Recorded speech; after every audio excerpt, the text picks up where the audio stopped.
ಒಂದು ಮೇಕೆ ಮರಿ ಹಂದಿ ಮರಿಗೆ ಜನ್ಮ ನೀಡಿದೆ ಅಂತ ಒಂದು ನಮಗೆ ದಾಖಲಾತಿ ಆಗಿರುತ್ತೆ ವಿಷಯ. ಗುಡಿಬಂಡೆ ತಾಲೂಕಿನ ಗವಿಕುಂಟಹಳ್ಳಿ ಗ್ರಾಮದಲ್ಲಿ ಗುರುವಾರ ಅತ್ಯಂತ ಅಪರೂಪದ ಮತ್ತು ಆಶ್ಚರ್ಯಕರ ಘಟನೆಯೊಂದು ವರದಿಯಾಗಿದೆ. ಇಲ್ಲಿನ ರೈತರೊಬ್ಬರ ಮೇಕೆಯೊಂದು ಸಂಪೂರ್ಣವಾಗಿ ಹಂದಿಯ ರೂಪವನ್ನ ಹೋಲುವ ಮರಿಯೊಂದಕ್ಕೆ ಜನ್ಮ ನೀಡಿದ್ದು, ಇದು ಸ್ಥಳೀಯರಲ್ಲಿ ತೀವ್ರ ಕುತೂಹಲ ಮತ್ತು ಆತಂಕಕ್ಕೆ ಕಾರಣವಾಗಿದೆ. ಗ್ರಾಮದ ರೈತ ನಾಗರಾಜ ಹಾಗೂ ಸಾವಿತ್ರಮ್ಮ ಅವರಿಗೆ ಸೇರಿದ ಮೇಕೆ ಮರಿಯೊಂದಕ್ಕೆ ಜನ್ಮ ನೀಡಿತ್ತು. ಆದರೆ ಆ ಮರಿಯು ಸಾಮಾನ್ಯ ಮೇಕೆ ಮರಿಯಂತೆ ಇರದೆ ಹಂದಿಯ ಮುಖ ಮತ್ತು ಶರೀರವನ್ನ ಹೋಲುತ್ತಿತ್ತು. ಈ ವಿಚಿತ್ರ ಮರಿಯ ಜನನದ ಸುದ್ದಿ ತಿಳಿದು ಸುತ್ತಮುತ್ತಲಿನ ಗ್ರಾಮಸ್ಥರು ಸ್ಥಳಕ್ಕೆ ಆಗಮಿಸಿ ವಿಸ್ಮಯದಿಂದ ವೀಕ್ಷಿಸಿದ್ದಾರೆ. ದುರಾದೃಷ್ಟವಶಾತ್ ಆ ಅಸಹಜ ಮರಿಯು ಜನಿಸಿದ ಕೆಲವೇ ಗಂಟೆಗಳಲ್ಲಿ ಸಾವನ್ನಪ್ಪಿದೆ ಎಂದು ತಿಳಿದು ಬಂದಿದೆ.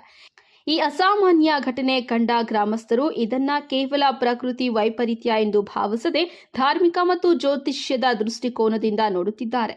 ಕಾಲಜ್ಞಾನಿ ಶ್ರೀ ಪೋತಲೂರಿ ವೀರಬ್ರಹ್ಮೇಂದ್ರ ಸ್ವಾಮಿ ಅವರು ತಮ್ಮ ಕಾಲಜ್ಞಾನದಲ್ಲಿ ಇಂತಹ ಪ್ರಾಣಿಗಳ ಅಸಹಜ ಜನನಗಳ ಬಗ್ಗೆ ನುಡಿದಿರುವುದನ್ನ ಸ್ಥಳೀಯರು ನೆನಪಿಸಿಕೊಂಡಿದ್ದಾರೆ. ಪ್ರಕೃತಿಯಲ್ಲಿ ಹೀಗೆ ವಿಚಿತ್ರ ಘಟನೆಗಳು ನಡೆದರೆ ಅದು ಶುಭ ಸೂಚಕವಲ್ಲ ಎಂದು ನಂಬಿರುವ ಗ್ರಾಮಸ್ಥರು ಈ ಘಟನೆಯಿಂದ ಆತಂಕಕ್ಕೆ ಒಳಗಾಗಿದ್ದಾರೆ. ವೀರಬ್ರಹ್ಮೇಂದ್ರ ಸ್ವಾಮಿಗಳ ಕಾಲಜ್ಞಾನದಲ್ಲಿ ಹೇಳಿದಂತೆ ಈ ಘಟನೆ ನಡೆದಿದೆ ಎಂದು ಗ್ರಾಮಸ್ಥರು ಅಭಿಪ್ರಾಯ ವ್ಯಕ್ತಪಡಿಸಿದ್ದಾರೆ. ವರದಿ ಸತೀಶ್ ಬಾಬು, ನಂದಿ ಟಿವಿ, ಗುಡಿಬಂಡೆ. ಸರ್, ನಮ್ಮದು ಚಿಕ್ಕಬಳ್ಳಾಪುರ ಡಿಸ್ಟಿಕ್ಕು, ಗುಡಿಬಂಡೆ ತಾಲೂಕು, ದಪ್ಪರ್ತಿ ಗ್ರಾಮ ಪಂಚಾಯಿತಿ. ನಮ್ಮದು ಗೋಕುಂಟಹಳ್ಳಿ. ನಮ್ಮ ಮಜ್ರಾ ಬಂದು ಗೋಕುಂಟಹಳ್ಳಿ ಕಾಟೇಕರಹಳ್ಳಿ ಅಂತ ನಮ್ಮೂರು. ಇಲ್ಲಿ ನಮ್ಮಲ್ಲಿ ಏನು ಗೊತ್ತಾ, ಒಂದು ಮ್ಯಾಕೆ ಹಂದಿ ಥರ ಒಂದು ಮರಿ ಹಾಕಿದೆ. ಇದನ್ನು ನಮ್ಮ ಏನು ಗೊತ್ತಾ, ವೀರಬ್ರಹ್ಮೇಂದ್ರ ಹೇಳ್ದಂಥ ಒಂದು ಆ ಕಾಲದಲ್ಲಿ ಹೇಳ್ದಂಥ ಆಗಿದೆ. ಆ ಥರ ಬಂದು ನಮಗೇನು ಪಶು ವೈದ್ಯರು ನಮ್ಮಲ್ಲಿ ಒಂದು ಪರಿಶೀಲನೆ ಮಾಡಬೇಕು ಅಂತ ನಾವು ಮನವಿ ಮಾಡ್ತಾ ಇದ್ದೀವಿ. ಇದು ಏನಂತ ನಮಗೆ ಗೊತ್ತಾಗಿಲ್ಲ. ಕುರಿನ ಮೇಕೆ ಗೊತ್ತಿಲ್ಲ, ನಮ್ಗೆ ಗೊತ್ತಾಗ್ತಿಲ್ಲ ಸರ್. ಇದು ನಮ್ಮಲ್ಲಿ ಈಗ ನಮ್ಮೂರಲ್ಲಿ ಕಾಣ್ಕೊಂಡಿರೋದು ಇವತ್ತಿನ ದಿವಸ. ನಮ್ಮ ಗ್ರಾಮಸ್ಥರಲ್ಲಿ ಗಂಗಾಧರಪ್ಪ ಅಂತವರು ಮಗ ಗಂಗರಾಜು ಅಂತವರ ಮೇಕೆ ಈ ಥರ ಆಗಿದೆ. ನಾವು ಈ ಥರ ಹೇಳಿದ್ದೀವಿ. ಗೊತ್ತಾ, ಅದನ್ನ ನಿಮ್ಮ ಪಶು ವೈದ್ಯರು ಬಂದು ನಮ್ಮಲ್ಲಿ ಮನವಿ ಮಾಡಬೇಕು. ಅದರಲ್ಲಿ ಏನು ಅಂತ ನಮಗೆ ತಿಳುವಳಿಕೆ ಕೊಟ್ಟರೆ ನಮ್ಮ ವೀರಬ್ರಹ್ಮೇಂದ್ರ ಹೇಳ್ದಂಥ ಒಂದು ಡೀಟೇಲ್ ಗ್ರಾಮಸ್ಥ ಏನೋ ನಮಗೆ ಒಂದು ಬುದ್ಧಿ ಏನೋ ನೋಡ್ಕೊತೀವಿ. ಏನೋ ಗೊತ್ತಿಲ್ಲ, ಬಂದು ಅವರು ಪರಿಶೀಲನೆ ಮಾಡಲಿ ಬಿಡಿ. ಮಂಜುಳಾ, ಪಶುವೈದ್ಯಾಧಿಕಾರಿ, ಗುಡಿಬಂಡೆ.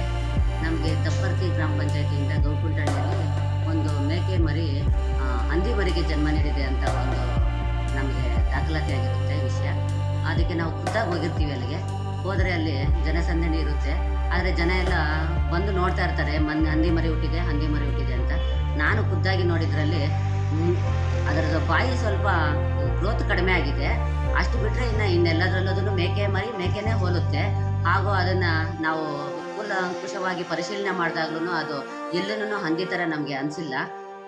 ಮೇಲ್ನೋಟಕ್ಕೆ ಆಗಲಿ, ಒಳಗಡೆ ನಾವು ಅದನ್ನು ಇನ್ನು ಡೆಪ್ತ್ ಹೋಗಬೇಕು ಅಂದಾಗ ಅದನ್ನು PM ಮಾಡಿ ನೋಡಿದ್ವಿ. ಸ್ಟಮಕ್ ಕಂಟೆಂಟ್ಸ್ ಹೆಂಗಿದೆ, ಸ್ಟಮಕ್ ಫಾರ್ಮೇಷನ್ ಹೆಂಗಿದೆ ಅಂತ. ಅದು ಮೇಕೆಗೆ ಸಂಬಂಧಪಟ್ಟಂಗೆ ತೋರುತ್ತೆ ಹೊರತು ಯಾವುದೇ ರೀತಿಯಾಗಿ ಹಂದಿಗೆ ಎಲ್ಲೂ ಸಂಬಂಧಪಟ್ಟೇ ಇಲ್ಲ. ದಯವಿಟ್ಟು ಸಾರ್ವಜನಿಕರು ಅದನ್ನು ತಪ್ಪಾಗಿ ಅರ್ಥೈಸ್ಕೊಂಡು ಅದನ್ನು ಇದು ಮಾಡಬಾರ್ದು. ಏನೇ ಅನುಮಾನ ಬಂದರೂ ನಮ್ಮ ಪಶು ಆಸ್ಪತ್ರೆಗೆ ತಿಳಿಸಿ, ನಾವು ಬರ್ತೀವಿ. ನಮ್ಮದು ಹೆಲ್ಪ್ಲೈನು ಇದೆ 1962. ಆಂಬ್ಯುಲೆನ್ಸ್ ಬಂದು ಉಚಿತವಾಗಿ ನಿಮ್ಮ ಮನೆ ಬಾಗಿಲಿಗೆ ಸಹಾಯ ಮಾಡ್ತೀವಿ.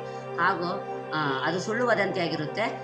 ಅದು ಕಾನ್ಜೆನಿಟಲ್ ಡಿಫೆಕ್ಟ್ ಆಗಿ ಮೂತಿ ಸ್ವಲ್ಪ ಸಣ್ಣದಾಗ್ಬಿಟ್ಟಿದೆ ಹೊರತು ಇನ್ನು ಅದಕ್ಕೆ ಯಾವುದೇ ರೀತಿಯಾದ ಹಂದಿ ಹೋಲಿಕೆ ಅಂತೂ ಮೇಕೆ ಮರಿಗೆ ಇಲ್ಲ. ಅದು ಮೇಕೆಯಿಂದ ಹುಟ್ಟಿದೆ, ಮೇಕೆ ಮರಿನೇ ಹೋಲುತ್ತೆ, ಅದು ಮೇಕೆ ಮರಿನೇ. ಅದು ಇಷ್ಟು ಹೇಳ್ತೀನಿ ನಾನು. ಸಾರ್ವಜನಿಕರು ಯಾವುದೇ ಆದ ಅನುಮಾನಗಳಿಗೆ ಎಡೆ ಕೊಡದೆ ಪಶು ಆಸ್ಪತ್ರೆ, ನಾವು ಇಲ್ಲಿ ಪಶುವೈದ್ಯಾಧಿಕಾರಿಗಳು ನಾವು ಯಾವಾಗಲೂ ಲಭ್ಯ ಇರ್ತೀವಿ. ಇಲ್ಲಿ ಬಂದು ನಮ್ಮನ್ನು ತಿಳ್ಕೊಂಡು ನಮ್ಮ ಹತ್ರ ನಿಮ್ಮ ಏನು ಅನುಮಾನ ಇರುತ್ತೆ ಅದನ್ನು ಪರಿಹರಿಸ್ಕೊಡ್ಬೇಕು.